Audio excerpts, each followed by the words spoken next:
It's showtime, folks. Welcome in. Chasing Big Joe, 102.5, 106.3, The Game. He's Big Joe Dubin. I'm Chase McCabe. Dr. Crane, Nick Frazier on the ones and twos on this lovely Monday morning.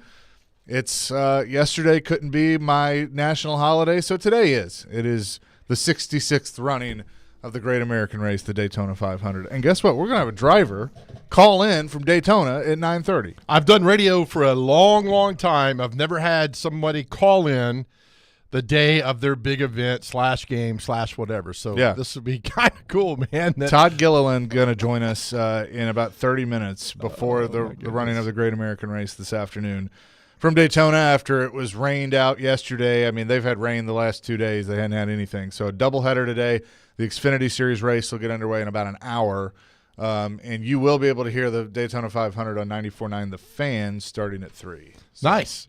looking forward to that. But, yeah, how was your weekend? Good, man. A little out of town, a little work. It was always good, so it's good to be back and get it started. And it's weird, how we get, 18, 19, 20, 21, 22 weeks of football that goes on and for it to be there. But there's other things we could talk about and get into, so we'll have a lot of fun with it this morning. Yeah, and we'll get to our question in a second, but I can tell you right now, I mean, there's a few things that are going to be addressed today that deserve to be talked about. The Predators did have a big win on Saturday, but some news came out over the weekend of a decision that Barry Trotz and Andrew Brunette made, and I'm going to sit here and I'm just going to do this because it was the right move, and I am just I knew they had the right people in place, but now I even know it more. Please tell the fans. That shows you the kind of person that Barry Trotz is. So do we have the clip of Elliott? I don't know if we have that. Sorry to put you on the spot there, Dr. Crane. I don't know if we have that. If we don't worry about it, but I should have said something before. But anyway, so we saw the 9-2 loss the other day for the Predators. Correct. Right? And I would put that up there as one of the worst losses in franchise history. I mean, it was I agree. pretty darn – they played like crap. Like you could just tell that it just was not a good game. And so a report comes out from Elliot Friedman from Sportsnet over the weekend, and he talks about that the Predators had because everybody was curious of Andrew Brunette's comment because he basically said guys need to worry about hockey, not their vacations. And what ends up coming out is they were going to go to Vegas early. They were going to leave St. Louis, and they were going to go to Vegas for a couple of days before their game against the Golden Knights. Little R&R. Little R&R. 10 days of R&R. Yeah. So they were going to go to a U2 concert and all these things, and basically Barry talked to Elliott, and Elliott reported it that after that game and the way they had played, not just that game, but the way that they had been playing, Barry's like, we're not doing that. And so they got some extra practice in, and now they can resume the road trip, the big part of the road trip, the West Coast swing. Right. And I think it was the right move. Did Brunette mention something about vacations before this? I recall. Yeah, that was after the 9-2 loss. He was basically like, guys aren't focused on hockey when all this needs to be about is hockey and not our vacations. Yeah. And but I thought, because I'm stupid, I thought he meant coming off the vacations, like, hey, where did you go on the break? No. I went here and I went there, and I thought that was all the talk was about. But then, I love it. I mean, he's coaching this team like it's a travel team. Like it's a 14, 15-year-old travel team now. He's like, no, we're going to get back to the basics and doing this. Yeah, you're a bunch of grown men, but your job is at the end of the day is to win and to win games and not get embarrassed and humiliated 9-2. Good for Barry Trotz. So this was Elliott on I think this was on Saturday. It was Friday or Saturday on Sportsnet. U2 finishes at the Sphere on March the 2nd, so it was put together as a team event. The players were going to take the staff, and they were all going to go together and see U2 at the Sphere after, like, sometime in the next couple of days. But because of the way they played, the Predators canceled the trip and said, no, we're going home and we're going to practice.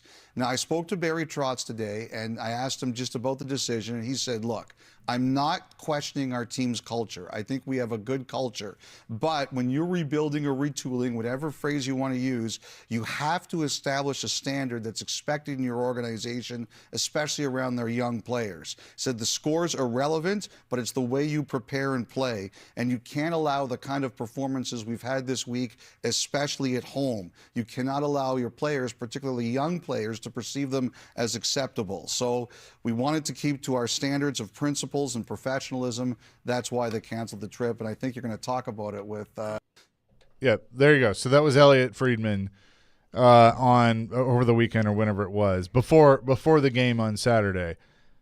I applaud Barry Trotz Absolutely, for this. man. I It's applaud, great. and I've talked to a few people that it's like, hey, he's not messing around. And I look, I thought that, and Brunette's a part of this too, for sure.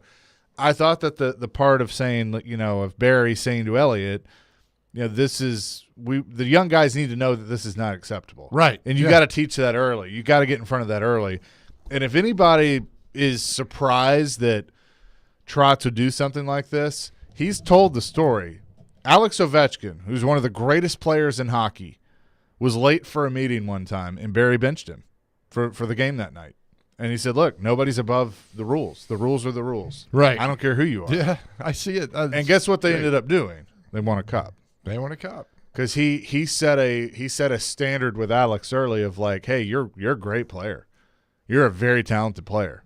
But these are the rules. And you're the captain, and everybody's going to be expected to follow. I dig it, man. I think it's cool that he dropped this in place, and now, you know, guys can whine about that. But, I mean, it's tough, and you get beat 9-2, and you're not mad. I mean, you're no, I'm not. I'm broad brushing the whole team. I think they were mad. I mean, But this had to be a conversation going on before, like, hey, we come back from the break, we're going to go to Vegas a day early. We're going to go to the Sphere and see you two and all that, and then you lose, and maybe you go in the locker room, maybe guys are upset. Hey, you know, let's just rebound tomorrow night.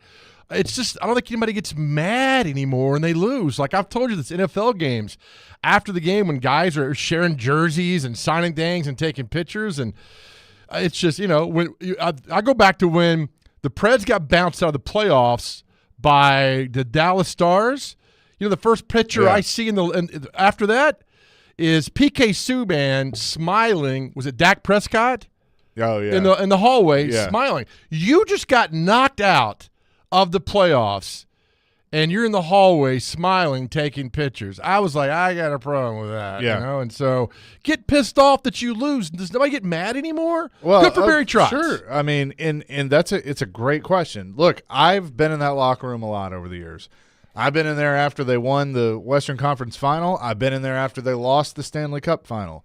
I've been in there after they, you know, beat a team by 4 or 5 goals and they're high-fiving. I've been in there after they got embarrassed on Halloween after having like a 2 or 3 goal lead. Right. So I've been in there and I've seen it. Now, I was not in there after 9-2, so I don't know the mood of the room. But I know how it used to be, and if they got embarrassed, they were pissed off. Yeah. And nobody wanted to talk. I've told this story before, and I've never said it in a bad way, but I did because I used to do the post-game interview like Keyser does now, and they had played bad and lost the game, and Nick Bonino was my interview.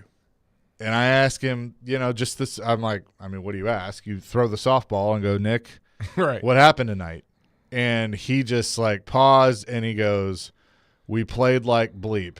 And then he just looked at me. He's like, man, I'm sorry. I just can't do this. I'm too mad right now. Good. And I like that. And I said, I shook his hand and I said, all respect, brother.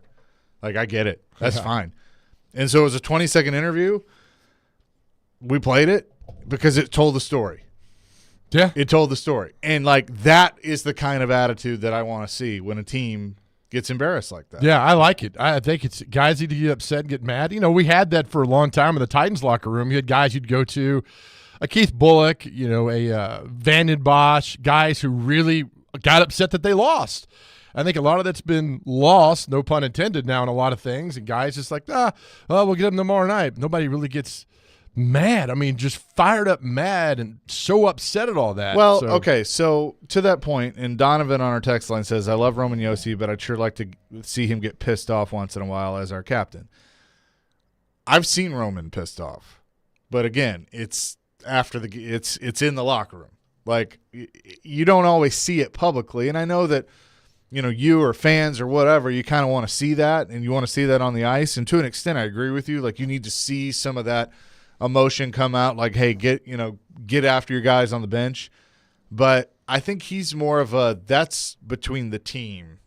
That's kind of how he handles things, and it's a lot of times it's behind closed doors. Dylan's got a great answer. He's like, getting to see you two live should actually be the punishment.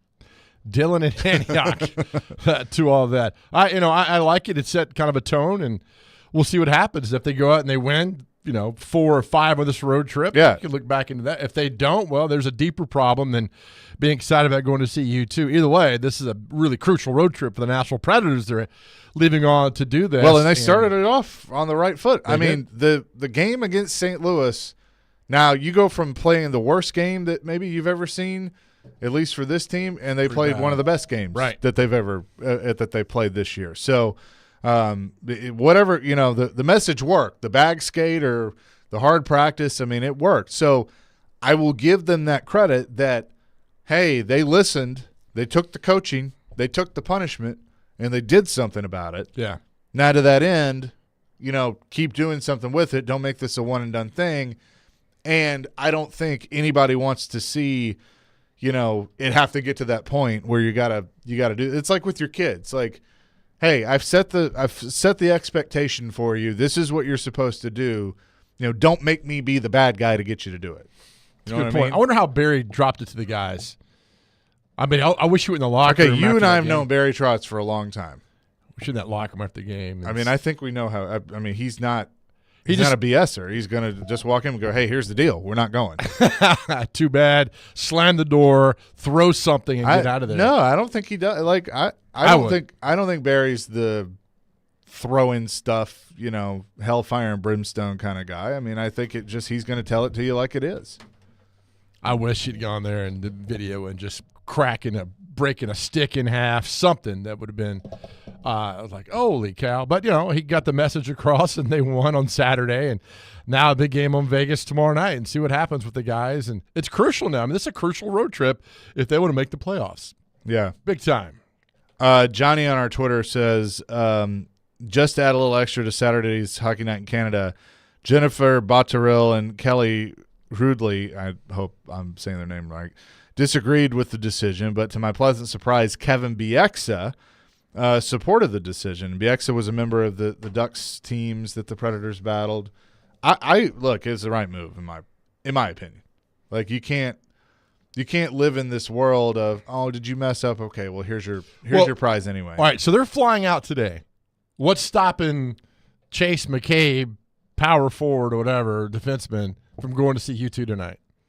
I think it's done. I think that's what's stopping me. I think like yesterday or Saturday was the last show. Oh, okay. Yeah. All right. So that's what's stopping me. Well, there's your answer. Okay, but if they weren't, I mean, what could you? Yeah. Is there an edict to stay away from that? I mean, how do you? I mean, now you're there. I mean, now it's like a regular road trip where you go in the day before. Yeah. But you got a game tomorrow. Right. So, have you seen the video of that sphere? I've seen the Sphere. Okay. Yeah. The video of you two inside that concert. Yeah, I've seen the video, but like I haven't been inside it yet. But like I've seen it from the outside, and it's awesome. Where would it be if you put it downtown? What would it like? Is it huge? I mean, I don't know where. I don't think you could put it. Is it that downtown. big? Yeah. Okay. I mean, you could hypothetically build the new Titan Stadium, and you could put it next to it, and just not have parking, which we don't have anyway. Right. Or make it the parking garage. A sphere of parking garage. Look, man, we can't get around town now with traffic. You imagine getting out of that parking garage in Nashville? I agree. I'm just saying you might have some vertigo going up and down. And down. but you have that thing that like because it has video on the outside, like. How many wrecks would there be on 40 of Oh my all Lord. of us? We're like, what the hell's that thing? It's like when they did the 4th of The July. aliens have landed. When they do the 4th of July fireworks, they're like, don't park on the side. The interstate's packed downtown. Surprised there hasn't been more accidents. People to stop and look up. You put a sphere downtown like that, Holy hell! I made the mistake one time that I was driving on the interstate when the fireworks were going off, and this idiot stopped in the middle of the damn road. Yeah, there you go. That's problem one right there. I mean, there's Yeah. nothing you can do about that. So, I don't know. I just hope every city is not in their budget. Like, how much for a sphere? How much can we put for a sphere in? Because some cities would do it on the cheap and it would look so bad, just so like one-sided spheres. Everything. It would be really, really bad. But I can see some place like Dollywood or Gatlinburg or Miami having that. Sure.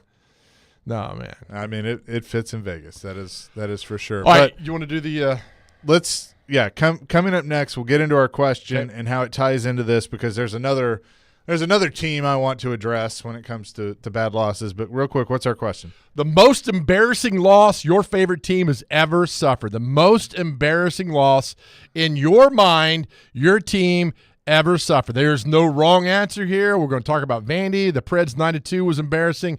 But overall, what's the most embarrassing loss your favorite team ever suffered? We want to hear from you guys. 615-737-1025. We'll answer that coming up next. Chasing Big Joe, 102.5, 106.3 The Game.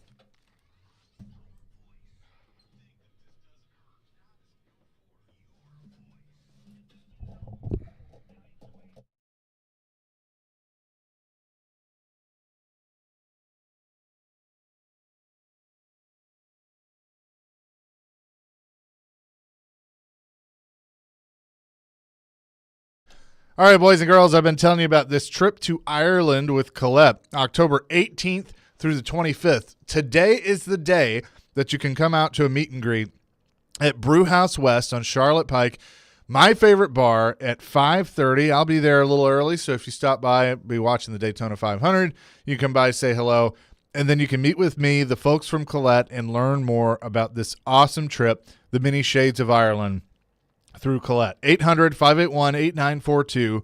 800-581-8942. You can call for this 8-day adventure where we will explore the spectacular cliffs of Moher. We'll kiss the famous Blarney Stone, go through Dublin. All these exciting things. You can learn more about that today at 5:30, Brewhouse West on Charlotte Pike. It's right there and by the Walmart and all of that. So come by, say hello, and meet with the folks from Colette. You can go to thegamenashville.com/Ireland for more, or call 800-581-8942. Come by and see me today at 5:30, Brewhouse West on Charlotte Pike, and meet with the folks from Colette.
I could just let this play. This is a great song. Let me tell you this Chasing song. Big Joe. This is Looking Glass, Brandy Looking Glass, right? Yep. Here's the big moment here. I sang this song drunk during Mardi Gras on Bourbon Street and got booed off the stage. True story. I came after a guy saying Cowboy by Kid Rock, and then I came up and I said this. True story. And they booed me off the stage. So I got louder and louder until, why did I get off the stage? They started throwing things at me. You would never get booed at karaoke night at Brewhouse West. I've heard those karaoke. Yeah, you're right. I'd probably get a record contract. You would. Compared out karaoke there. night at the Brew is Is a off time. the chain? Yeah. A little loud for me, but that's all right too. God, that one night I met you out there was so loud. I thought It's not. I We've worked on that. thought I was at a Who concert on the front row. We've worked on that. Okay, good. All right, our question of the day: most embarrassing loss by your team. It is, but let's go back to, you want to talk about the Vanderbilt loss, basketball, Saturday night, which was absolutely embarrassing to the nth degree. 88-53, Tennessee wins the game. It was 51-20 at the half. Vandy was never in it. And like No. you go back to the game that they played here on West End. I know Tennessee kind of pulled away at the end, but Vandy actually showed that they had a pulse. Right. Yeah. They did not. And look, I've seen Twitter. I've seen it. And I know what a lot of you want. And look, I've said this before, and I hate starting things out like this, but like I do like Jerry Stackhouse. I do think he's a good guy. Yeah. He's been here, but it's pretty clear that a change is going to be needed. That's kind of where I'm at with this. That they're gonna the basketball program has fallen way behind. Men's basketball has fallen way behind. And I know football, you can say what you want, and we'll see what happens with Clark Lee, moving forward, and as he tries to rebuild that team. But there was this just no, isn't working with what's going on. And I watched part of that game, and they were not in it. It's like they just showed like, hey, we're real basketball out there, just try not to get embarrassed. And I don't know whether it was their preparation for this game. I mean, it was awful. It wouldn't even 88-53 is the final score. It wasn't even that close. 51-20. When I'm watching Tennessee football or basketball fans on Twitter just saying what they were even shocked about how bad Vanderbilt played. That to me, and I've covered Vanderbilt basketball for a long time, that's one of the most embarrassing losses I've ever seen for that program. And I think it could get worse. And that's the bad part about that. It could get worse. Now, other things that we're getting people texting on is one that I forgot about because I'm dumb. The Titans get beat by the Patriots 59-0 in this game. So what's cracking me up with this is we've gotten like 6 or 7 texts on it, and the score is different every one. It was 59-0. 59-0. I believe the score was like one says Benjamin says I think it was like 63-7. I've seen 60-0. I told you from that game, I remember more than anything else. Chris Johnson got 100 yards. My fantasy football team, he had 100 yards rushing. I'm like, because that was the 2000 year, right? That was 2009. So that was not but I mean like that was the year he went 2000. Yes, yeah. It was 2010. One of those two. I get so confused. No, it was 09. Okay, because 08 they that was his rookie year. Went to the playoffs. They get beat by the Patriots as the 1 seed. By the Ravens. Or Ravens, right? As the 1 seed, and then the next year he went for 2000. Yeah, so that would have been that year. Embarrassing loss for your favorite team. There's so many of them, and that one stands out.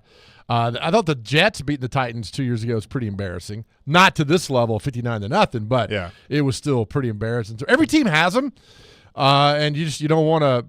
If it takes a while to come up with an embarrassing loss in your mind, then your team's doing well. Yeah. Now mine. It was going to be the Titans, the 59-0. I mean, that was the first thing that came to mind. So I will have a little fun with this. Maybe it's not of all time, but I'm still pissed off about it, as pitchers and catchers have reported, and it's officially baseball is just around the corner. I don't know, being one of the historic best teams in baseball, being the number 1 overall seed, and not being able to get out of the divisional round against the Philadelphia Phillies that had to get in on the wild card round. That's pretty embarrassing for Phillies the are Atlanta good, Braves. That team was on fire. Yeah, but did you watch the Braves this year? Yeah, I that did. team was on fire too. But it's not like they got beat by me, you, and Dr. Crane. No, I know, but it still pisses me off. Throw me a curveball, you will get sent to Oh, the it's moon. going downtown? It's gone all the You're way. calling the shot there. I love You're it. not Pedro Serrano. Like, you don't have trouble with the curve. Not at all. Kentucky fan writes in and says the NIT loss in 2013 to Robert Morris was embarrassing. St. Peter's or St. Joseph, who was it 2 years ago? But that wasn't embarrassing because they made it all the way to the Final Four. So I'm sure we'll get some Kentucky basketball text coming in here about how bad things have been for them as well. So, yeah, embarrassing losses. Now, if you can name 7 or 8 embarrassing losses, you are a true fan of that team. You are a true diehard fan of that team. One Vanderbilt football score, they lost to Georgia. Was it 66-3 one year? Like Probably. late 70s, early 80s. That was really bad. Heck, 2017 when they lost to Georgia and Alabama, 59-0, 45-0. It's pretty embarrassing losses there as well. Yeah. So keep those coming throughout the show. We'll get back to them and read through most embarrassing loss. And, we'll see what happens with Vanderbilt moving forward in basketball. I mean, I feel like there's got to be more. There is more of an expectation with Vanderbilt basketball. Sure. Football is what it is. And, Right. and you hope that changes. And, they have the runs like they had with James Franklin. But there's a different Kevin Stallings, you say what you want about Kevin Stallings. He had them as a perennial tournament team. And They were winning. they have not been that since they let him go. That's So, just really I was so bad on Saturday, man. I know. Coming up next, the 66th running of the Great American Race, the Daytona 500, will be this afternoon on a Monday. Todd Gilliland drives the number 38. He will join us coming up next. Chasing Big Joe, 102.5, 106.3, The Game.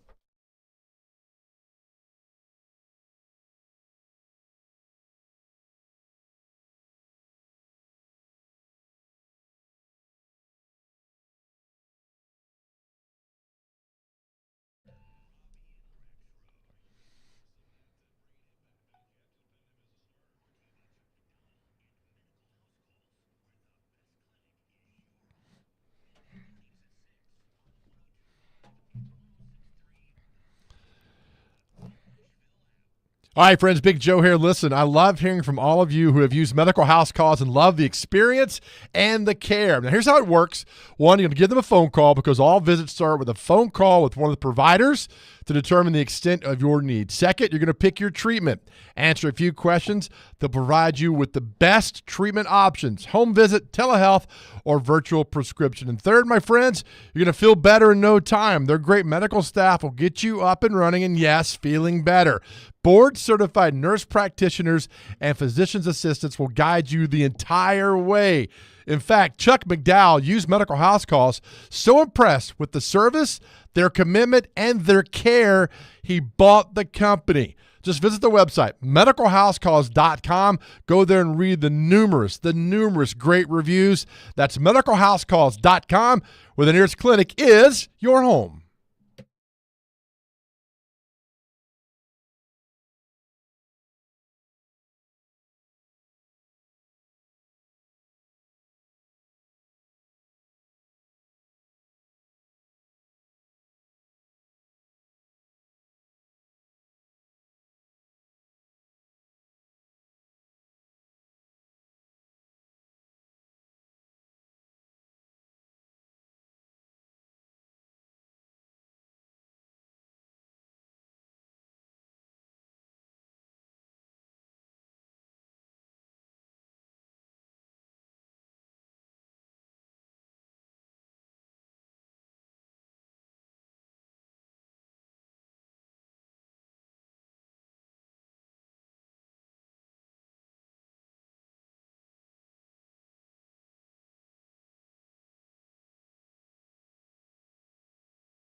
Chasing Big Joe, 102.5, 1063, the game. You know, I felt bad yesterday because I was excited to watch the Daytona 500 like a lot of people were, and people on Twitter posted a view of the United States weather map, and all the rain was over Florida. That's exactly where it was, and I know a guy that's been sitting around waiting for this race to get underway. Todd Gilliland, the driver of the number 38 for Front Row Motorsports. He's on the line with us. And Todd, I know you're ready to see the rain go away. Yes, I am. And, like you said, I saw that same picture. Like, how in the world is it only raining where we're at right now? But, that seems like how it goes sometimes. But nothing we can do to control that. And today's looking much better. I'm walking around the garage right now. It's just barely misting. So, like I said, today's looking much better for a good race. I know NASCAR's announced they were gonna run the Xfinity race here in about 30 minutes. They're gonna move that to tonight after the 500, so they can get everything dry and underway. But it looks like it'll all get in today. So I know everybody's excited about that. Yeah, absolutely. It's just like I said, it's definitely disappointing to have to postpone our biggest races of the year, but. Like you said, excitement's still really high for all of us. Obviously, the on-track product is still going to be the same. Hopefully, everyone can still tune in, and it might not be as much of a show or production here. Some of the big stars having to leave, but overall, like I said, the on-track racing still going to be really, really good. So how excited are you? Your teammate Michael McDowell is on the outside of the front row. Obviously, he's won this race before, but I think things are going quite well over at Front Row Motorsports. You have this new alliance with Team Penske and your Tier 1 Ford team now, and so that obviously helps. So what does that mean for you, and how excited are you as you enter your third Daytona 500? Yeah, I think this is definitely the most excited I've been for the whole season. I think going into my first Daytona 500 was, a different feeling, but coming here, I feel really good. We qualified, like I said, Michael's second. We qualified 11th. On speed, we didn't have the best duel, but, just to have that kind of speed when we showed up here was really cool and really good. It's, everyone's best, first everyone's best when you show up here at Daytona for qualifying. So, like I said, that was cool to see, but, we still got a lot of work ahead of us. We're going to have, all the information, more information than we've ever had to make the right decisions, when we show up to the racetrack and be as prepared as ever. So, for me, that's super exciting that, we're going to have everything we need to go out and compete at a high level. This is great. Todd, hi, this is Joe here. And I got to tell you, you're my new favorite driver because in all my years of doing radio, having somebody call in before they're about to race in the Daytona 500 is top of the list. So thank you for that, my man. I appreciate you doing that, calling in and talking to us. Take me back to the first year you did this. I know you started 29th, you finished 33rd, but you finished the race. What was that like when you went through the checkered flag there at the end? Like, oh my gosh, I just completed the Daytona 500. Yeah, they like you said, the stats definitely don't look very good on that one. But we actually had a good day. We ran up front most of the day, and so there's definitely positives to take out. But just that experience of starting the Daytona 500, the whole pre-race activities, all that stuff was better than I could have ever imagined, even, and I had really high hopes for it. So I love this race. This is definitely my favorite race. I look forward to it every single year. The fans have been waiting to see racing again, and they all show up here ready to watch some racing. So, it's just a different atmosphere here. Definitely a lot of racetracks have really good fans. But like I said, I think just the timing of being here at Daytona, there's really nothing like it. I think it's fantastic. You sound surprisingly calm for somebody that's about to race in the Daytona 500 in a couple of hours. What's kind of your pre-race kind of mental checklist you go through before you begin? Yeah, we've been ready to get back on track for like 3 days now, so I feel over-prepared, and I'm ready to go. So, for me, the garage opened at 10 o'clock here. We're, just talking, getting our final last few adjustments. Our cars are all through tech, so the majority of stuff's already done. It's just, small changes here and there that you're still allowed to do. So we're trying to get those last few things, right where we want them. And then other than that, just, talking about strategy a little bit.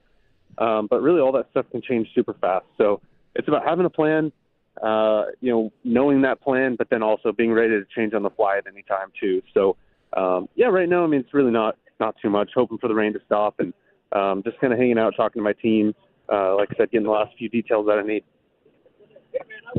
Todd Gilliland is on the line with us, driver of the number 38 for Front Row Motorsports.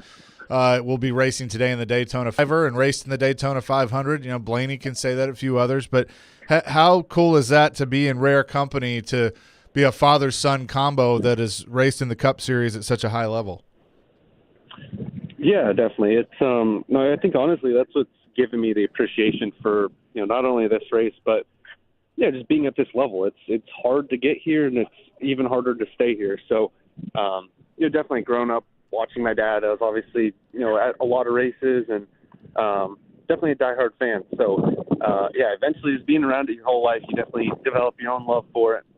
Like I said, it's just always made me want to do it more and more. So, it makes me appreciate everything he's done, all the stuff he's been through, and now it's kind of flip flopped. He's always been at the majority of all my races, Cup races especially. So, it's just definitely it's a really cool thing. It's hard to do. Now, I'm going to ask a technical kind of in the weeds question, but I would say it's a good start with Ford because they're on the front row for the Daytona 500, but it's a different look for the Mustang this year. Kind of changed it up a little bit. Does that change the feel of the car at all? Is it pretty much just all cosmetic at this point with this new next-gen car? So I think it'll change the feel a little bit. I don't think we'll really get into the, really see a clear picture of what it's going to be until we get to maybe Vegas. Just because these places, we're here and then Atlanta, where it's, mostly a super speedway type feel. But I mean, 100%, it's a really good start for us.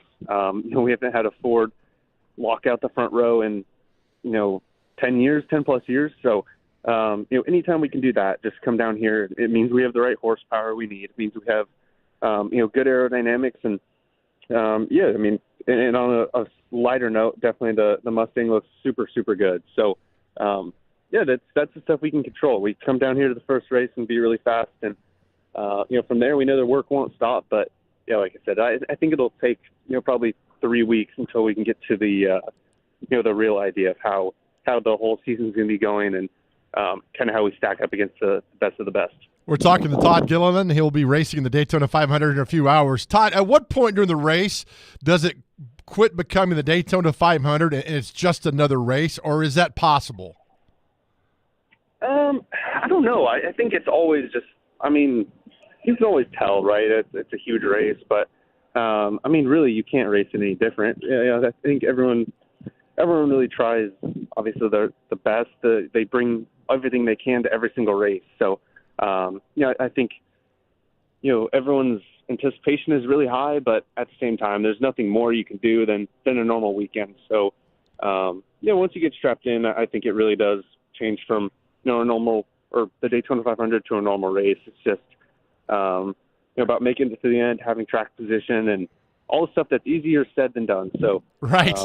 But yeah, that stuff is, it's definitely, important every single week. I bet. Todd, I grew up wanting to catch the winning pass in a Super Bowl, and I'm with all those moments in my mind. For a driver, it's always about winning the Daytona 500. Have you thought about what it would be like to win the 500 and what you would do afterwards? Yeah, I haven't really, thought about it a whole lot, but, it's definitely a life-changing race. If you can go out and win it. I'm pretty good friends with, Ricky Stenhouse Jr., who won it last year, and it truly is, life-changing. You do stuff for it, every week pretty much. And you just really have to know that, if there's any race you want to win, it's this one. And especially as my first one, this would be incredible. So that's the plan. We're going to go out here, give it our all, and hopefully come out of here with the big trophy. Absolutely. I still follow Derek Cope. He won the Daytona 500 in 1990. So, it's a legendary moment. So I really, really hope you win today so I can say that, tell all my friends that I know you. Even though I don't, I can act like a big shot and say I know you. Love that. Well, Todd, appreciate the time today. Make the rain go away, and good luck this afternoon for 500 miles. We'll be pulling for you. Awesome. Thank you. The sun's peeking out of the clouds, so hopefully everyone tunes in. Yes, absolutely. Thanks, Todd. Appreciate it. Have a good one. Todd Gilliland, driver of the number 38, Front Row Motorsports, going to join us today. I think he's rolling off 31st after the duels, as he mentioned. Well done, Chase. Well done. Yeah, that's awesome. So cool. I mean, he's going to be racing in 4 hours. Well, not just racing, but the Daytona 500 he's going to be taking part in later on today. I mean, that's just, oh my goodness. I would be, I don't know how I would act. I'd be bouncing off the wall, taking a nap. I don't know. Hey, I'll drive the Daytona 500 every day on the roads around Nashville. Here, so. Donaldson. I mean, that's the Donaldson 500. Good so, Lord. But yeah, look, in his team that he's running for, Front Row Motorsports, they won a few years ago with Michael McDowell. He was the upset pick that he had never won a race at all and been in NASCAR for a long time. He ends up winning the race. They won a road course last year, and now they have this alliance with Penske. So he's in good equipment. So I think he'll have a good shot today, and that's the fun part about the 500. It's anybody's race. You never know That's just a really what's going to happen. So interview. All right, we're getting back to our question. We'll talk more about Daytona 500 today. Are you going to watch it? Are you going to watch part of it? Are you busy at work? I'm going to try to watch some if I can. But our question, the most embarrassing loss your favorite team has ever suffered. We got a ton of text messages we'll read for you, 615-737-1025. Again, the worst loss your favorite team in your mind, the most embarrassing loss your team has ever suffered. Chase and Big Joe, 102.5, 106.3, The Game.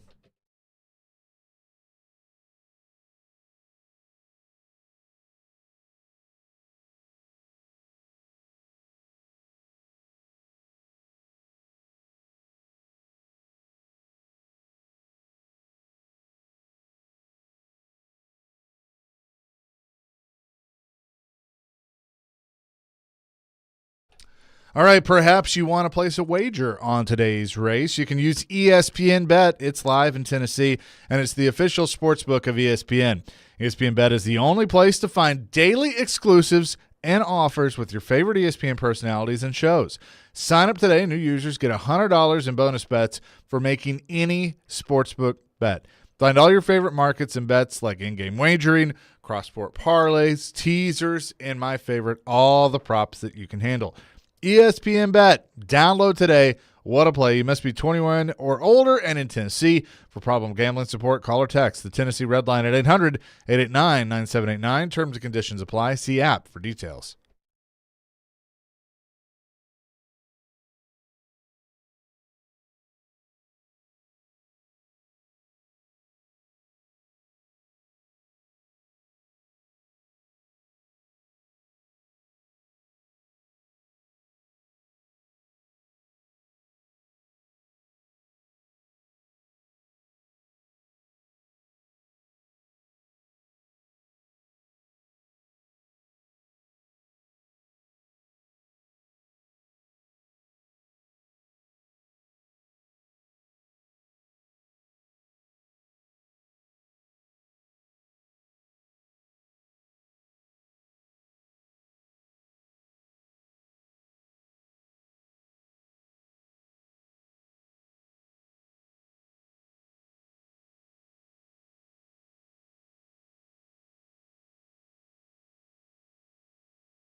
I don't know what our music theme is today, but I kind of like it. Heck yeah. 70s, baby.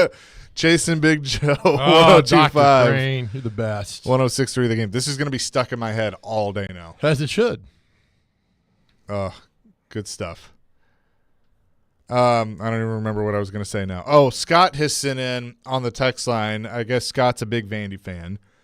All the embarrassing losses for Vandy over the years. Do we have 4 hours to do this? Maybe. Let's see. I think this is all football. Yes. 2001, Florida beats Vandy 71-13. Ouch. Woody's last year, too. Yep, 2017, Vandy was 4-0. Bama comes in here and wins 59-0. Mm-hmm. I believe Tua debuted in that game. He didn't start, but I think he came in, and that was his first action. 2005, we all remember this one. Vanderbilt's 4-0, play MTSU, lose 17-15 on a blocked was that was Andy's last year in MTSU, It was. right? Correct. Yeah. Tennessee beat them 65-0 in '94. Vandy was 5-5 playing for a bowl, and many people expected them to win. Donato's last game at Vandy, too, as well. And then one basketball, Marist 50, Vandy 33 in 2012. Oh, Scott, God bless you. Yes. Our question, the most embarrassing loss or losses that your favorite team has ever suffered. That basketball game in 2012 was bad. Yes, I remember that. Yeah. Oh, yeah, you just made me feel bad there, but that's okay. Let's see. John from Small Time Rockstars. What's up, Yeah, John? Worst John. loss as a lifelong Nebraska fan. The 70-10 drubbing from Texas Tech in 2004 tops the list. Plus, there is a Titans connection as this occurred during the new head coach Bill Callahan's first season at Nebraska. That's right. 2000. Man, that was 20 years ago. Good Lord. 2004. Unbelievable. Now I did 14-23 made us both laugh. Yep. Playing Madden 15, lost at the Titans to the Broncos, 110-3. I gave up and sold my Xbox. That's good. That would do it for things like that. Yeah, the Titans one that rolled in is the Patriots lost 59-0 back in 2009. That one to forever be in our memory. It just, even if you're a Titans fan or not, just the snow and how Brady just was on par with Randy Moss an entire game. So let me ask you this, just going back to Vanderbilt. And, we sit here and, we'll laugh and joke. And I've been a Vanderbilt fan my entire life. Yeah, okay. Why were you pointing? Well, Channel 5's doing a story on renovations at Loveless Cafe from 25 years ago. Oh.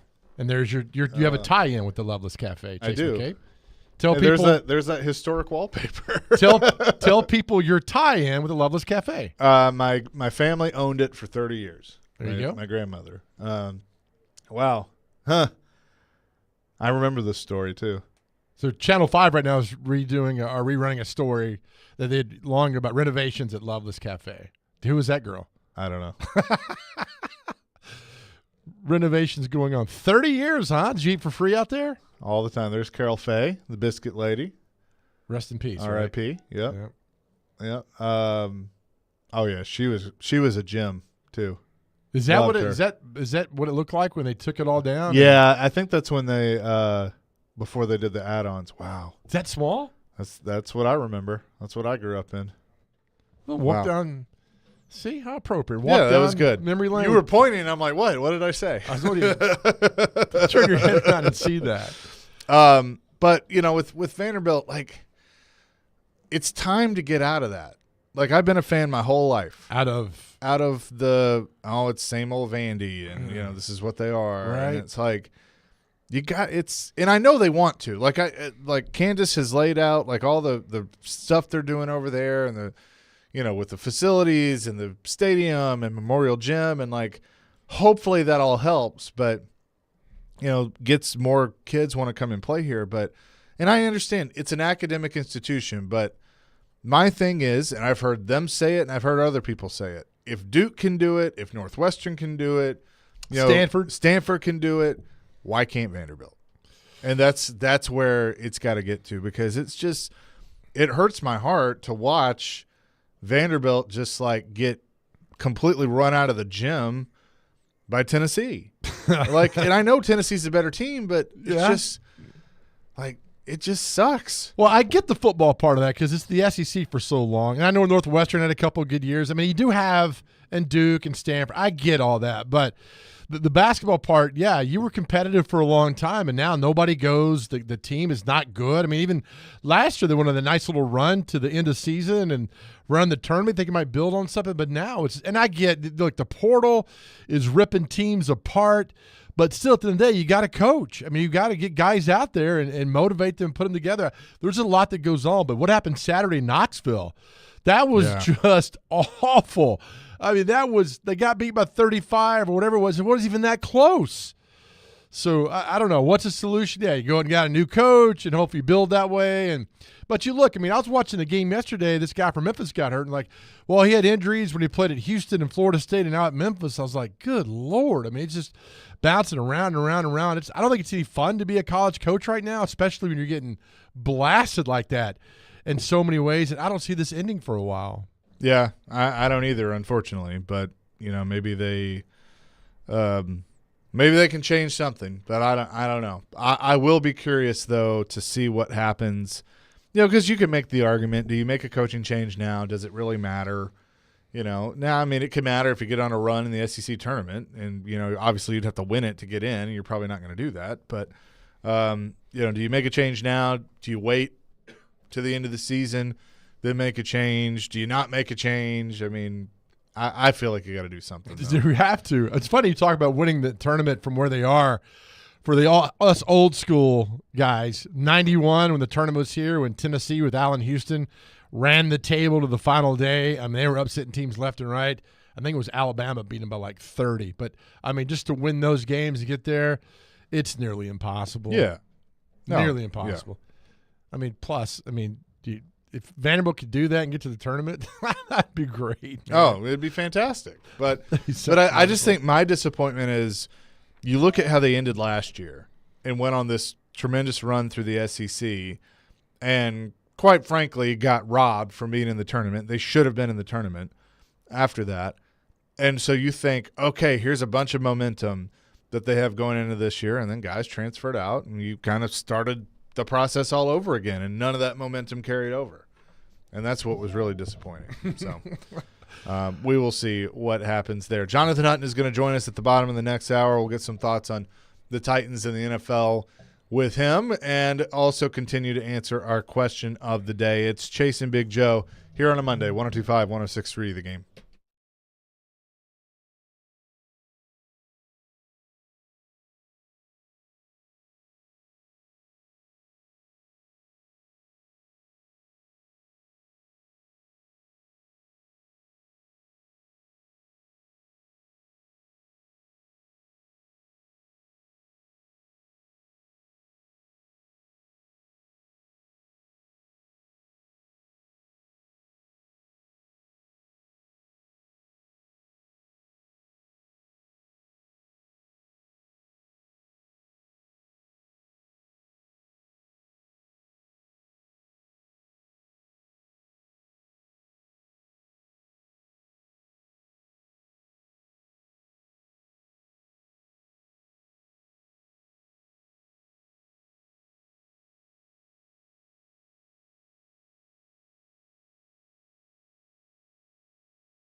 It's hour 2, Chasing Big Joe, 102.5, 106.3, The Game. He's Big Joe Dubin. I'm Chase McCabe here on this Monday. Little news out of the NBA. The Nets have fired head coach Jacques Vaughn. What? So there might be 3 of you out there that care about that. But, just wanted to make sure we cover it all here. Stephen A. Smith looks confused right now on ESPN. But Doesn't he always look confused, though? he does. He's a really nice guy when I met him. Like, he came up here and did a show one time. I remember that. Yeah. Yeah, you were here. You were still here Yeah. first time around, and could not have been any nicer. Took pictures. We had a show here at the time that now does some other things, but they, almost broke each other's, legs trying to get down the hallway to give him a hug. But he was super cool, and all he wanted, we were like, hey, can we get you some lunch? And he's like, I would really like Crystals. Like the burgers, Crystals. And we were like, what? And he goes, yeah, every time I come to the South, I have to eat Crystals. Good. So we went and got him that. Oh, man. He handed you 20 and said, here you go. Pretty much, yeah. I hold no respect for him now. Well done. Yeah. By He the way, was speaking at Vandy or something. Brooklyn Nets are 21-33. There's the Detroit Pistons have won 8 games this season in the NBA. They're 8-46. How can you be that bad? They have a in the winning NBA? percentage of 150. Jeez. But right above them, the Wizards have won 9. Wow. How can you be that bad? That's what I don't understand. Right? I mean, it's just Like the way that these leagues work now where there's so much parity, like how can you be that bad? it's terrible. Like you actually have to try to suck that bad. The Spurs they've won 11 games this year, and I don't pay attention to NBA that much. So you guys might already know this stuff, but I mean, Detroit 8 wins, Washington 9 wins. Did you watch any of the All-Star game?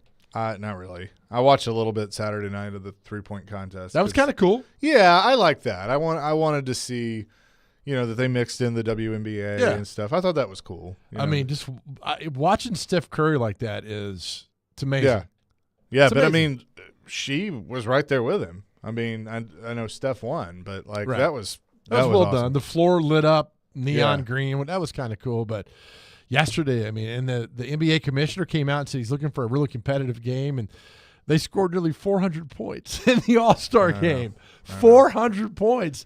And they played defense like you and I do at the Donaldson Y. It's like, oh, rebound. I'm not going down there. Just like, walk down the court. One guy, they had a fast break, and I don't know who it was. One guy, they're at half court. He just stopped. He's like, I'm I'm good. not going the rest of the way down I'm there. good. I'm not. So all the conversation about what do you do now? I mean, how do you make it? You know what? I don't care what you do with it. That's all the sports. I don't. What All-Star games? Yeah, I Get don't rid of care. them. Yeah, they won. They're money makers. I mean, I would love to know how much money they actually make. well, the like, TV part. Okay, right, but the TV deal overall, you're making money. Like, do you True. think ESPN, when they signed their $1 billion deal, to carry NBA games, that they're like, now $800 million of that is the All-Star game? Like, I don't think so. What didn't I watch it on TNT Or so I guess- TNT, whatever. Yeah, it has that. I that's a great question, but I don't know how many people watch that. I mean, they watch the Pro Bowl. Even I remember getting the ratings. I worked in TV. I'm thinking, how is the Pro Bowl beating the World Series? And it was just every year. I'd love to see it now. Like it's not even a game anymore. It's not even a football game. It's a flag football game for the Pro Bowl. But I mean, I admitted that I watched some of it. Like it was one of those that it was like, this is so awful, but I can't look away. And there was nothing on. You know, that's the problem. Like, yesterday for me, I was bored because I had planned to watch the race. That was going to be my day. Well, I knew early on that wasn't happening. Sorry, buddy. I didn't care about the NBA All-Star game. So I ended up watching, I kid you not, 3 of the Mission Impossible movies this weekend. That's what I watched. Do you think we're burned out? Because look, we had the Grammys and the Pro Bowl, Yeah. then the Super Bowl, and then this past weekend, People's Choice Awards, Daytona 500 had your race going off, and then the All-Star game. I mean, is it too much? I mean, I'll admit I get to a point, and some people may laugh at this, but I get to a point where I'm sportsed out because we have to live and breathe it, right? True. I mean, go through a football season where we have to be so just grossly invested in the Titans and everything they do that it's like every minute of every day is spent on that organization. And by the way, side note on that, you sent it to us. I don't know who put this together, but somebody did a thread of Simpsons clips for all 32 NFL teams. Dr. Crane, if you could look that up and pull up the Titans one, I was in tears. It was great. It was so all of them were dead It was on. so spot on. It was so spot on. We can send it to you. That I was in tears. But so we get so invested in that. Obviously the Predators too, and then Vandy, and then Tennessee, and like all those things. So I do get to a point usually after the Super Bowl where I'm ready for NASCAR because that's my thing. And, I'm not going to get into the whole argument with you if they're athletes because they are, but like that's my change of pace. And then it gets me kind of ready, for the stretch run for hockey and then the start of baseball and all those things. But I get to a point where I'm sportsed out. So I kind of enjoyed this weekend where I could just watch movies. Just sit back. Yeah. Yeah. I get it. And that's just me. And that's the thing with look, I love football. But there comes a point where I'm like, all right, hey, it's not you, it's me. Let's reunite each other, some June or July and do that. And now the Nashville Cats, I'll go and watch that because it's different, it's fun, it's not the Super Bowl. There's not all this amazing things at stake. I know you want to win and all that, but it'll be fun to go and hang out and then roll back in football. But I think now we all need breaks in some certain parts of our life. And that is one of them, is that just like I think we're so much bombards us at once right now. I watched the People's Choice Awards last night, and I spent the whole time going, who the hell's that? Or who is this guy? Or what was she in? And so it was not any fun, but you just kind of learn to look things up and go back to watching Netflix after a while. This was the Simpsons clip that defined the Titan season. Nice. What does the future hold for Duff? Let's just say we've got a few ideas up our sleeve. Like what? I'd rather not get into it right now. Why not? All right. We don't have any ideas for the future. We got nothing. Happy? No. Oh, that's so great, man. And somebody, I mean, that was so perfect. Like that was that press conference after they fired Vrabel, like in a nutshell. That was so perfect. The one for the Lions, I was telling a friend yesterday that's a Lions fan, I was like, yeah, you might not want to see this one, but it was like Homer's running with like the crew, and it's like, we're going to the Super Bowl, and then all these other people come like block their path. Jimmy boy, we're finally going to the Super Bowl. Jimmy boy, we're finally going to the Super Bowl. Yeah, it's him and Bart, I guess. The Eagles, that's a good one where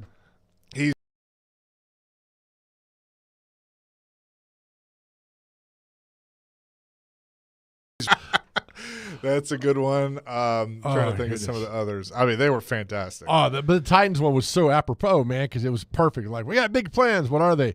Well, we can't tell you. Yeah, we can't tell you. Well, why not? Well, we don't have anything. Yeah. Oh, my goodness. 615-737-1025. Benjamin says, don't even talk about the Grizz. Sad season, but the young guns are really showing out, excited for the future. Yeah, I mean, I've tried to keep up with the Grizzlies a little bit, and I've watched some of their games, but, no Ja. They were behind the eight ball to start, without him.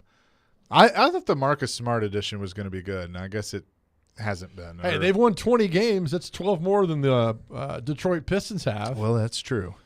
Yeah, that's just I don't. It goes back. I mean, how do you get that bad? Yeah. Does pride not kick in? I mean, I don't understand this. Yeah, I don't know.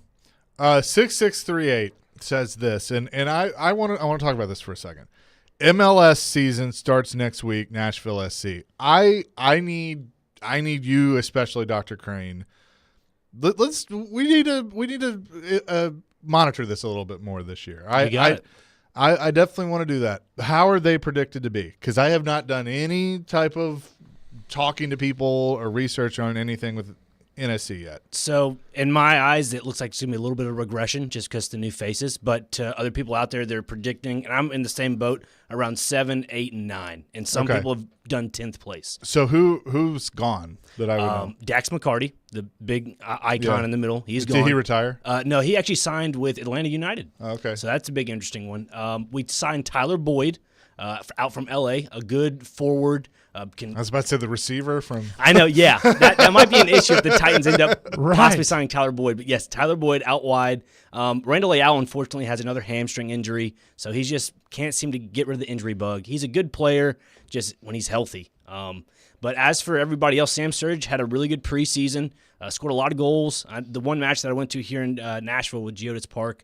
against Birmingham Legion, they, I think, ended 3-2 at the very end of injury time. So the other game they had recently was Memphis 901 FC. They're a USL team. 1-1 was the draw. That would be more of a interesting matchup due to the fact that Nashville SC is headed to the Dominican Republic to play Mocha FC, I believe, this Thursday in the CONCACAF Champions Cup. So Okay. that's kind of like the Champions League of North America. Yeah. So, yeah. Okay. Cool. Well, we will definitely keep up with it all and what they have. We have a request if you have the Simpsons stuff pulled up. The Panthers. That was a good one too, actually. If you have, go ahead. Mistake. We made a terrible mistake. That's when they're letting Krusty out of jail after he got framed for robbing the Quickie Mart. Here are the Patriots. by That's the way. right. Well, the computer. The Patriot. So that's it after 20 years. So long, good luck. I don't recall saying good luck. Oh, that's great. Millhouse's dad at the Cracker Factory. I don't recall saying. Oh, man. Oh, these are good. I recall saying 615-737-1025. Most embarrassing loss by your team. By the way, Michael, thank you. Marcus Smart also got hurt, so he's been out for a while. I guess I missed that too, but that with the Grizzlies. But we'll have more of your calls and your texts, plus Jonathan Hutton at the bottom of the hour coming up here on the Chase and Big Joe Show, 102.5, 106.3 The Game. So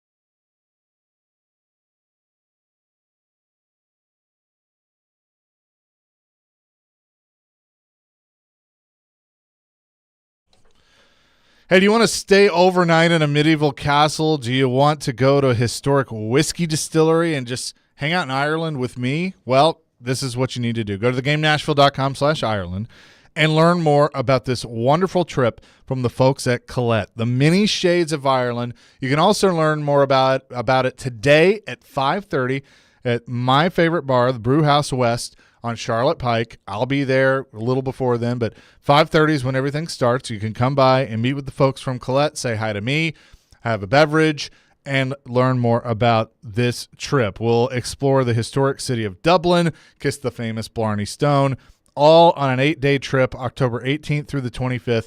And here's the best part. Colette handles all the details, so you don't have to worry about any of that. They'll book your flights. They'll have the meals, hotels, sightseeing, all those experiences. Just give them a call, 800-581-8942, 800-581-8942, and come by today. Brewhouse West, Charlotte Pike there on the west side. It's just off the interstate.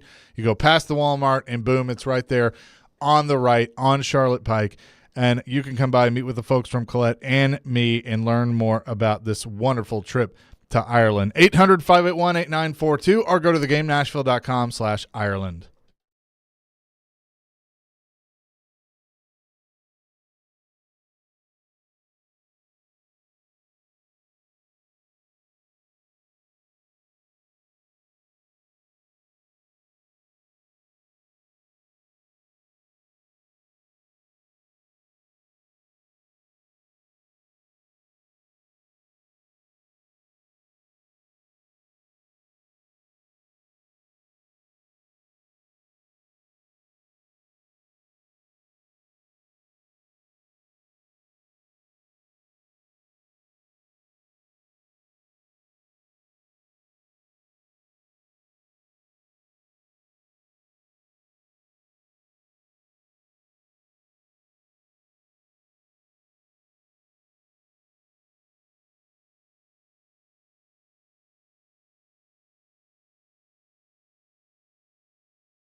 Okay. Little MJ. All right. Chasing Big Joe, 102.5, 106.3 The Game. Talk to Jonathan Hutton in a few minutes. So we had somebody, all right, 6638 on our text line sends in that the MLS soccer season starts this week. Nashville goes on Thursday. So I hope they do well. I don't know anything about soccer, but if it helps our city and they're winning, I love it. I think we said that 25 years ago about hockey. Yeah, and then love it, love it, love it. So I go to some page to look up their schedule, right? I can't find their schedule. Now, Dr. Crane, you're a big soccer guy. So I'm looking, and I'm like, all right, where's the schedule? I don't see schedule on a tab. I see results, squad, and I see this little table called fixtures. Yes. Is that what we call the schedule in soccer is fixtures? I'd assume so. Yes, sir. Okay. So what are you what? Because I'm on the website and it says schedule. I went to ESPN.com on the big because I want to see their soccer stuff. Oh, well, ESPN, they try to be very correct about things. And all over Europe and other places, they call it fixtures. So I don't say who's on the schedule. Hey, who you got on the fixtures coming up? I think it's more for the proper announcing term of fixtures, yes. But as for like a term of just with your buddies, you say the schedule. Okay. All right. So I'm not – this is much ado about nothing. Correct. So, okay, I got a question. I'm because Dr. Crane, I'm not going to consider you Johnny Soccer by any means, but Thank you. But like you know the sport and you cover the sport, and so I would say on this show you are definitely the expert when it comes to soccer. Now I obviously have gotten into it more with Nashville SC since they got to town. I got to work some of their games. That helped me learn a lot about it. So shout out to John Freeman and Wes Bowling. We're hanging out with those guys and Tony Husband and Jamie Watson's. So I had a lot of fun there. But there's still things that I don't understand. And there's like a whole different lingo when it comes to football, soccer. And like fixtures and like the table, that's the standings, and like a kit. Like if you call it a uniform, you get, basically sent out in the middle of I-40. like tarred and feathered. It's not a uniform, it's a kit. There's that. What is this? That's the kit. The kit. So they It's unveiled considered a uniform. I'm soccer fan. I'm going to explain this to Joe for a second. Please do, 'cause I don't know. They unveiled their new jersey, but it's not called a jersey, it's called a kit. And if you call it a jersey, you're an idiot. Okay. is basically what I feel like sometimes. That's fine. And I also feel, and I've said this before, I've done this little rant before, that it's still a growing fan base. Now I understand they sell out games. They got 30,000 season ticket holders and all those things. Like they've done a fantastic job. But you still got to go get guys like me and guys like Joe and the novice soccer fan that didn't grow up with it. It was just like the Predators had to do 25 years ago. Like the fan base that, for those of you that have moved here in the last 5 years, the fan base you see it for the Nashville Predators now did not exist early in their tenure. I remember going to a game on a Tuesday night and there might have been 5,000 people there. Maybe. It's valid. So, but what they did is like they had Pete Weber and Terry Crisp doing like, here's what icing means. Like Pete would explain it on the call. Like, oh, it's an icing. Crispy, tell us what that means. And then Crispy would explain what it meant. And so I feel like that some of that's happened, and I know they've been here for a few years now, but you're still learning. So I feel like soccer fan, like avid Nashville SC fan, that you have an EPL team or whatever and you love soccer, be patient with us idiots that don't know what a kit means. Yeah, Hey, thank you. I'm with you both. Sorry, Joe. I'm with you both. I still call it jerseys from time to time. Like, just because we're in the South, I feel like, with the Preds, hockey fans, they call jersey sweaters. Am I right or wrong? Okay, and like Ricky just helped me out. He says you can still call it a jersey. The entire uniform is called the kit. Yeah. Okay, all right. It's now fine. I get it. Okay. And I think the cool thing that Chase mentioned earlier about Nashville with the Preds way back 25 years ago, trying to embrace that culture is, Nashville SC recently with their jersey unveiling, they had a little hint, little accent of like where you're from. So they had Donaldson, Brentwood, Antioch, Belmead. Like you can put that on the back of the jersey, which is kind of neat. So I feel like that's a good way of interacting with more of the whole Middle Tennessee aspect of bringing everybody to Yeah. a game. Okay, So, all right. I got no. Well, look, I got no problem now that I know that fixture means scale. Oh, look, Right. don't dumb it down for me. I'm with you. Right, keep it the way you want it, and it's unique, and it's right for soccer. Don't dumb it down. Now I'll learn. It's my fault. I'll learn what. It Sure. took me a while to figure out what a pitch was. I'm like, what? It's baseball. And then you get it. That's you'll- another one. You'll Like- figure it out. I mean, so don't dumb it down for me. But you're right, Chase. Just give me time to kind of weave my Yeah. way through it, like I did when I was in broadcasting for hockey. I had to figure things out and kind of research and go above and beyond. And that's what it was soccer. I mean, I had no idea that. If you told me life or death, what's this called? I'm in a jersey. No, it's not. Now I know. And now I know that fixtures are schedules. And so keep it unique to yourself. That's great. But, yeah, don't demean. I mean, if you want to, I don't care. But Yeah. And I want to point something out real fast. Don't About the point, Dr. I'm not Kramer. going to point. I'm going to emphasize. Okay. There we go. For the people out there that want to say, like, oh, the difference between so-and-so and this and so-and-so and that of like, oh, soccer's a different breed or a different culture, which is true. Like, fans are different, is understanding. But I will say this. I'm obviously a person from the South here in Nashville. I would love to recommend those that don't know soccer, just go out to a game. I mean, Yeah. that's the one thing is if you don't know much about the sport, just go out to a game, enjoy it. If you have questions, that's the whole point of fans, just ask. And I appreciate what Chase said about, Pete and Terry, like explain what icing is. I would love for a broadcast to do that for Nashville. Yeah, and the other thing too is, and I think it's gotten better, but like when this whole thing first started, like I at least from just the outsider looking in, and then I worked with the team, and that obviously helped me. But like, there's some soccer fans that, quite frankly, just come off as snotty and entitled. That it's just like. Amen. That I mean that's and I'm sure there's hockey, there's with other sports, but it's like there's times where it just comes across if like, well, if you don't know the rules, you can't be a fan. Right, yeah. Like, stay away. You like, know what's going on. And it's just like I mean, I've watched and you know what I think helped me too, and it helped a lot of people? Ted Lasso. Like that show got me helped me understand because and also helped me feel welcome because you had this guy that didn't know he was a football coach. An American football coach, didn't know crap about soccer, and they built this whole show around him, and it was hilarious. But it shows you like the kind of the attitude of a especially a British soccer fan. Yeah. Where it's like if you don't know it, then like just sit in the corner and be quiet. That's a great way to explain it, Chase. I think Ted Lasso's a great transition for those that don't know soccer. I think that's phenomenal. Yeah, and now like it's such a phenomenon and everything. Have But- you seen Ted Lasso, Joe? I saw the first season. Okay, you need to see Pretty good. season 2 and 3. Yeah. Yeah. Oh, it's a great show. Enjoyed it. Yeah, it's it was a good. great show. Now, Dr. Crane, are you going out there Thursday night since you are now officially dubbed the soccer expert on the Chase and Big Joe show? If Chase would allow me to fly to the Dominican Republic, sure. They're not at home Thursday? No. The fixture says they're at home. Thursday, Dominican Republic?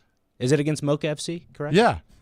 Well, Nashville's on the right side of that little column. Oh, see, that's another thing that happens. I've learned about that too. It's the opposite. That's I Is got it? caught with Okay. that too. Yeah, no, like with every other sport, on the right side or the bottom, if it's listed, you would think that's the home team. That's not the case in soccer. So when's the first home game? When it's on the left side? Just Yes. forget this. Yeah, no, That's correct, Joe. So the first home game will be the 25th against the Red Bulls.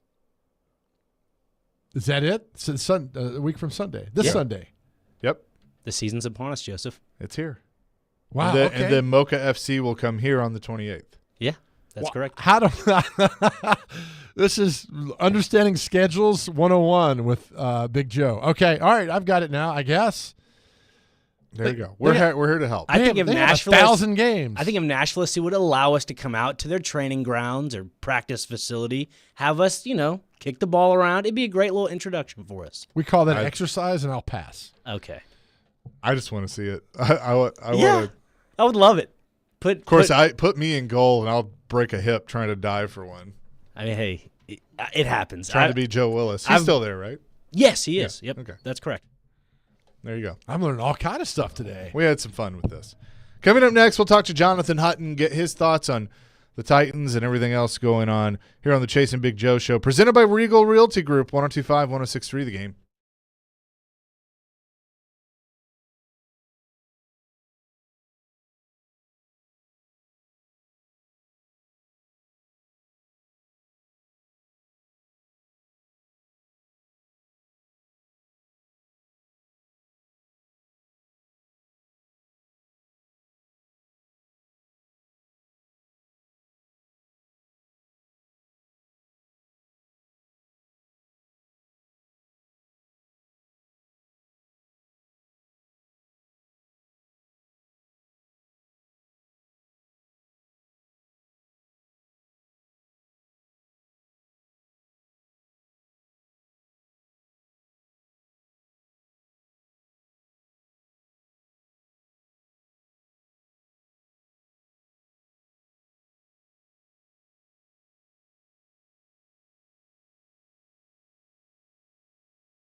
Chasing Big Joe, 102.5, 106.3 The Game, as we do every Monday at 10:30. We say hello to our friend Jonathan Hutton from Outkick, who is here with us. Hut, what's up? Good morning, guys. Always enjoy this. Hope everyone's having a great start to the week. We are. We're we're doing like we do this time every year. We're coping without football because yesterday was the first, or this was the first weekend with no football. And I know we'll have spring league and the AFL, the Arena League coming back, and all those things. But gotta wait a while for college and the NFL. Chase, I'm curious about this because I think you'll know. Joe, I'm not saying you wouldn't. I just know Chase he knows NASCAR.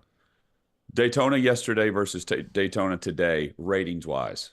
How much of a hit is it on a Monday at, 4:30 Eastern? I know it's a hit. Yeah. How much of a hit? I think it'll be a pretty big hit because with nothing going on, I think it would have done well yesterday because, you got a bigger audience now. You got more people that have gotten into it, but you got people that had to go to work. Great example. Shout out to Big Joe. He put me on TV for the first time locally. A great example is last night, News Channel 5, Sunday Sports Central. That would have been the lead, and I got more time because there was no Daytona, for instance, on the show. Yeah. Well, and I know that that's just kind of where we're at, and it's a risk that happens with NASCAR. You can't run in the rain, especially at a 2.5-mile racetrack. So we'll see what it does today. So speaking of, I know that Steve Lehman, Jill Jelnick from Fox 17, I think others got to do the one-on-ones with Brian Callahan, the Titans head coach, and I tried to flip around and watch, all of them and kind of get that. I mean, he's saying a lot of the same things that he said in press conferences, and he did a one-on-one with Jared the day after he was hired and everything. But I think the thing that I just keep coming back to is, he's centering everything around the pass game and trying to – basically communicate to all of us of, hey, Will Levis and I are lockstep and barrel. I mean, we are on the same page. We're talking. We're already exchanging ideas. I mean, is his success connected to the success of Will Levis? I mean, the perception of his success will be there are many. I mean, Mike Vrabel's success wasn't connected to Marcus Mariota, but he talked a whole heck of a lot about Marcus Mariota early on. Yeah. So I wouldn't go that far. I would say his success is connected to Rand Carthon. This is a massive offseason to get it's more than just Will Levis. It's Will Levis. Yes, he's the most important piece to the puzzle if they develop him to where he could be, right? But it's more than that. I mean, they can have Will Levis develop and still suck if the offensive line doesn't improve, despite Bill Callahan coaching them and more personnel coming in. They need an overhaul at corner. They're going to get that. They've done all these things, by the way, in the coaching department. They've got Wilson now at defensive coordinator, Callahan at offensive line. Those two positions they have addressed very head on, very deliberately from the coaching department. Now they need to do it in the personnel department from that end too, for Callahan to get to say what you're saying, like set up for success down the road.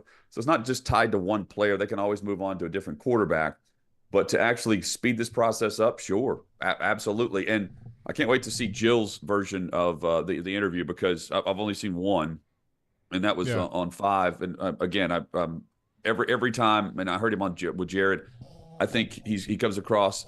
I would say this, Chase. The first impression is a big one, and I think he has done a great job with that. I don't think he's fake. My impression of him is he will be on with Jared again, right? Like it's not just because he was just hired on as the head coach of the Titans. He's personable. He can have a conversation. He seems like one of the guys. And if he's not relatable, I think you could certainly put yourself in a situation where, you get father-son. You've got the lineage of what we saw from McVay to LaFleur and across the league, really, from Andy Reid to Bieniemy, and what he did in Cincinnati, where he wasn't calling plays, but he was the OC. It was the same deal there with Zach Taylor. Now he's got that here with Holtz. So, yeah, I mean, I think so a job well done so far by Callahan in that respect. I just, Jonathan, those questions, we did it for years, interviewing the coaches come in there, and all the questions, and this is not demeaning anybody else, they all ask the same things, how Will Levis and your dad and dad. I just want to know, like Callahan, how, outside looking in, how bad is this football team? How much work will it take to turn it around? How will you, just kind of things that like instantaneous. Like, tell me your thoughts when you look at this football team from 5,000 feet in the air. What you thought about it? Why you took this job? Things like that. And I'm just curious about. I know it's a head coaching job. There's only 32 of them in the world to do that, but I'd be interested to know his thoughts looking in of why he took this job. Well, I think so. It goes back a year, Joe. And again, I'm with you. Let's have him answer the question about, okay, they didn't let you leave the facility. You didn't leave the facility. Why? And it's more than just, we're just in lockstep. This is where I want to be. This is family. But there's a connection there, right? You want to dig deeper, a layer or two deeper on that. It goes back a year to when Ran Carthon is going through this interview process. And this quote-unquote new age NFL that we've heard from Amy Adams Strunk that she wanted to get to, this is where all that started. And if you really think about collaboration, they're not throwing that word out there deliberately now. They're not having to speak that into existence. And I think that it goes back a year. And if you just think about the coach they just hired versus the coach they fired and the general manager that hired him, that ran this process. No wonder there was a disconnect between head coach and GM. Just from the offensive philosophy standpoint of this head coach just came in and talked about the passing game first. That has not happened. I don't even recall Ken Wisenhunt saying that in the opening presser about describe your team, describe the version of the coach and the product you're going to put out there. It's a vastly different path than the one we've heard in the history of the Tennessee Titans. And that that has started with what Amy Adams Strunk did when she hired Ran Carthon and Chad Brinker and that front office. It's just a different way of how they're seeing things.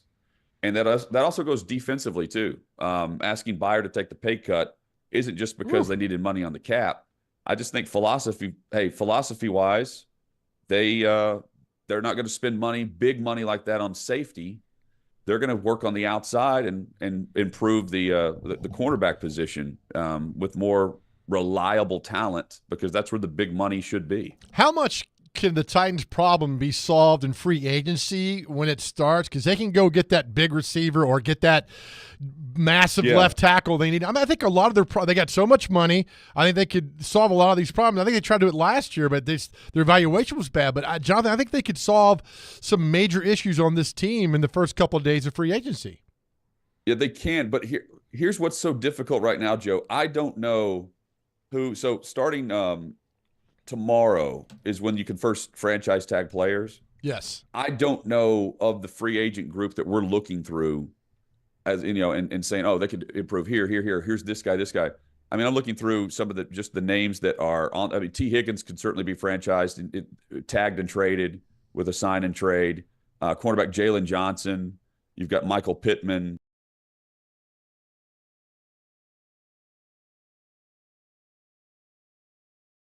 The list of free agents after franchise tags are handed out because that really affects the direction that they could go. And they're going to have a top pick in the first 3 rounds. They need to add some more draft picks, but they're going to have a top 4 top of the round pick in the first 3 rounds because of how bad they were this year. They've got to hit on that because that's where you're not having to spend the big top dollar money. And how about this, Joe? How about bringing in players at the top of the draft that are actually going to help you immediately? I mean, that should be one of my that's a requirement if I'm going through a job interview, if I'm running it for the Titans, is let's not try to ease these guys in. Let's actually draft a first rounder who's going to come in and play immediately. And I'm not talking about a guard. I'm talking about corner, wide receiver. Let's just go through the list of needs on this team. I want to see if your top talent, you're treated as that in the draft on draft night. I want to see them come in and immediately affect this team. That's what they need. They need top talent that's affordable that they can then go out and spend big money to enhance their roster at some very key positions. That could be left tackle, that could be corner, that could be elsewhere. But to your point, they've got to address it, and they have to be better than what this team has done in recent years, where they're bringing in guys who have done something but also have injury histories that come back to bite them.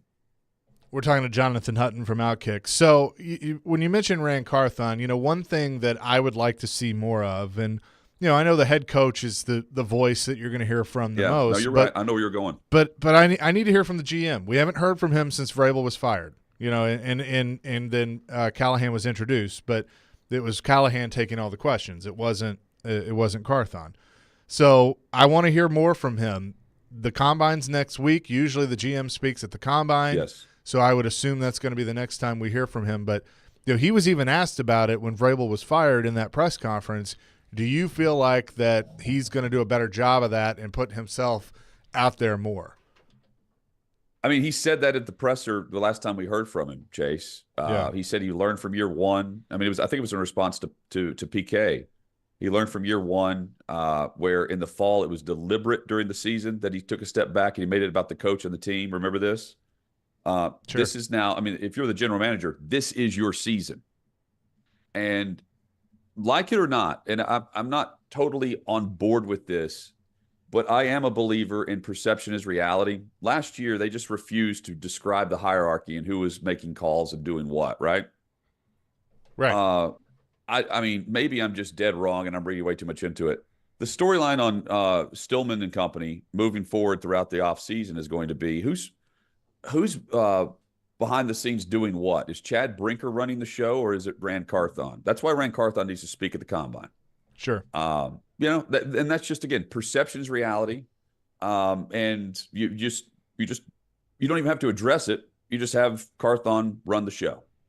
And Amy made that clear based on who was doing what during the coaching search. So I don't know why you wouldn't make that clear just by having him at the podium. And I suspect they will, just based on the fact that, I mean, this is the time to speak and go forward with the plan. That I think they've done a nice job of it's clear that they know their vision. They have the Titans have gone young at practically every spot. And that's why I point to the combine or the Senior Bowl or the NFL draft instead more of a free agent aspect. I think that the young talent acquisition is more of what they're doing because they just did that with their coaching staff as well, if that's any indication.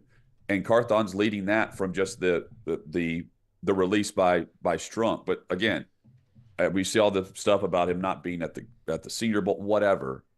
Make sure that the vision is clear, yes, but the perception needs to be, that Carthon's there and he's the general manager. And he is the general manager, by the way. Yeah, absolutely. Great stuff as always, Hutton. We'll do it again next week. Yeah, have a great week, guys. Always enjoy this. Yeah, for sure. Jonathan Hutton from Outkick joining us here on the Chase and Big Joe Show. We'll come back, tell you what day it is, and celebrity birthdays here on this Monday, 102.5, 106.3 The Game.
Nashville's best deal of the week is Bavarian Beer House, conveniently located at Opry Mills Mall. Enjoy beer, food, music, and fun at Nashville's only authentic German beer hall, where it's okay to Oktoberfest every day. Head to theGameNashville.com/deals now to get a $50 gift card for only $25 to Bavarian Beer House while supplies last.